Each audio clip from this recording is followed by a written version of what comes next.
Universal News TV, votre chaîne d'information la plus crédible. Tentative de coup d'État au Mali. D'où viennent les mercenaires ivoiriens? Ce dimanche 10 juillet 2022, un coup d'État contre le colonel Assimi Goïta aurait échoué au Mali. La Côte d'Ivoire d'Alassane Ouattara est soupçonnée d'être au cœur de cette manœuvre. Selon le communiqué rendu public par les autorités de la transition malienne, un groupe de 49 soldats armés d'équipements lourds et appartenant aux forces spéciales de l'armée ivoirienne aurait tenté de renverser le colonel Assimi Goïta. Suivons maintenant la lecture du communiqué officiel du gouvernement malien suite à cette situation. Suivons. Territoriale et de la décentralisation, porte-parole du gouvernement vient de nous rejoindre dans ce studio. Le colonel Abdoulaye Maïga est porteur d'un message. Monsieur le ministre, bonsoir. Bonsoir. Merci infiniment. Au nom de nos plus hautes autorités, j'ai l'insigne honneur de donner lecture du communiqué numéro 034 du gouvernement de la transition, communiqué dont la teneur suit.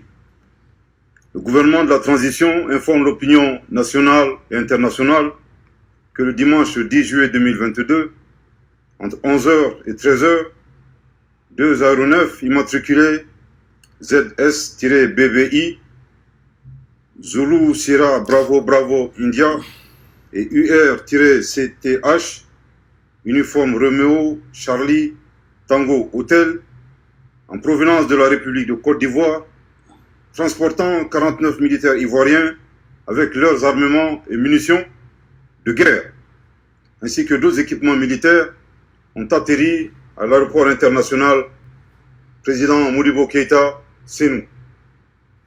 Grâce au professionnalisme des forces de défense et de sécurité maliennes, il a été établi que les 49 militaires ivoiriens se trouvaient illégalement sur le territoire national du Mali. Par conséquent, ils ont été immédiatement interpellés et leurs armements, munitions et équipements ont été saisis. Des premiers constats effectués, il ressort que 1. Ces militaires, dont une trentaine de forces spéciales, étaient en possession d'armes et de munitions de guerre, sans ordre de mission ni autorisation. 2. La profession réelle des militaires était pour la plupart dissimulée. Sur la majorité des passeports des militaires interpellés, les professions inscrites étaient les suivantes: étudiants, chauffeurs, maçons, mécaniciens, vendeuses, électriciens, vigiles, peintres, et j'en passe. 3. 4 versions différentes ont été avancées par les militaires interpellés pour justifier leur présence sur le territoire national, à savoir une mission confidentielle, la rotation dans le cadre de la MINUSMA, la mission multidimensionnelle intégrée des Nations Unies pour la stabilisation du Mali, la sécurisation de la base logistique de la compagnie aérienne Sahelian Aviation Services et la protection du contingent allemand. Pour en savoir davantage, des responsables des forces de défense et de sécurité maliennes ont contacté immédiatement leurs homologues ivoiriens. Ces derniers ont affirmé qu'ils ignoraient tout de la présence des militaires ivoiriens interpellés au Mali. Le gouvernement de la transition rappelle que dans un cas comme dans l'autre des versions avancées par les militaires étrangers interpellés, le déploiement du personnel militaire ainsi que de leurs armements est rigoureusement encadré par des procédures qui n'ont pas été respectées.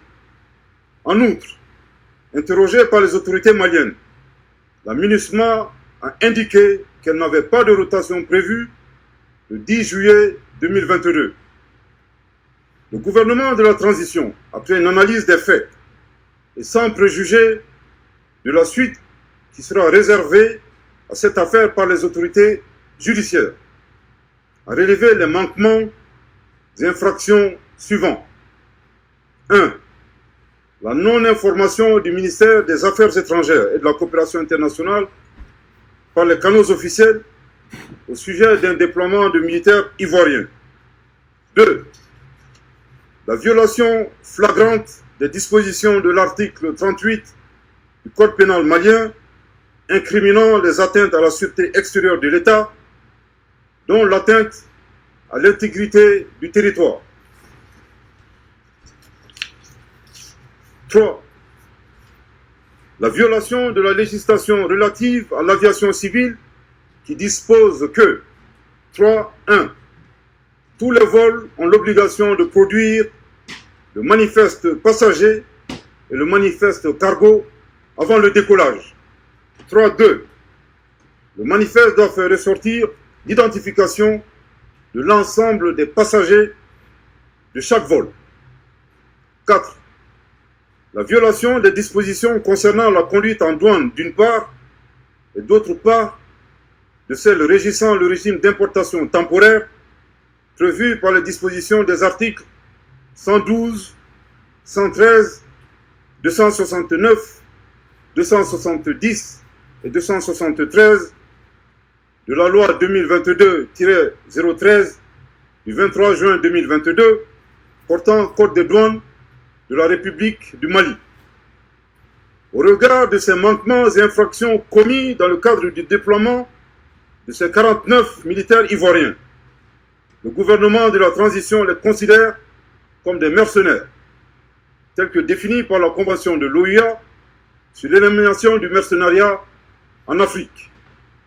Le dessein funeste des personnes interpellées était manifestement de briser la dynamique de la refondation et de la sécurisation du Mali, ainsi que du retour à l'ordre constitutionnel. Je répète, au regard de ces manquements et infractions commis dans le cadre du déploiement de ces 49 militaires ivoiriens, le gouvernement de la transition les considère comme des mercenaires, tels que définis par la Convention de l'OUA sur l'élimination du mercenariat en Afrique.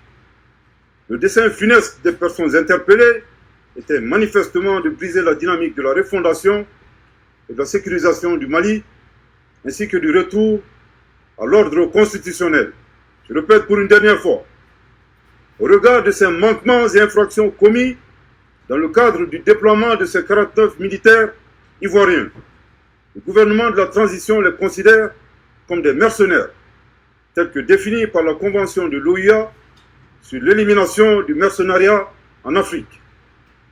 Le dessein funeste des personnes interpellées était manifestement de briser la dynamique de la refondation et de la sécurisation du Mali, ainsi que du retour à l'ordre constitutionnel.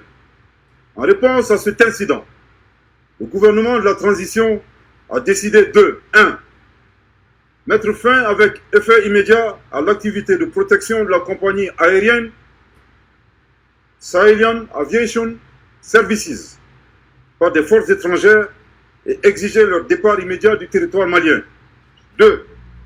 Inviter la compagnie aérienne Sahelien Aviation Services à confier dorénavant sa sécurité aux forces de défense et de sécurité maliennes. 3. Transmettre ce dossier aux autorités judiciaires compétentes. 4. Mettre à la disposition des autorités judiciaires compétentes les 49 militaires ivoiriens interpellés. Le gouvernement de la transition félicite la vigilance des forces de défense et de sécurité du Mali pour leur vigilance.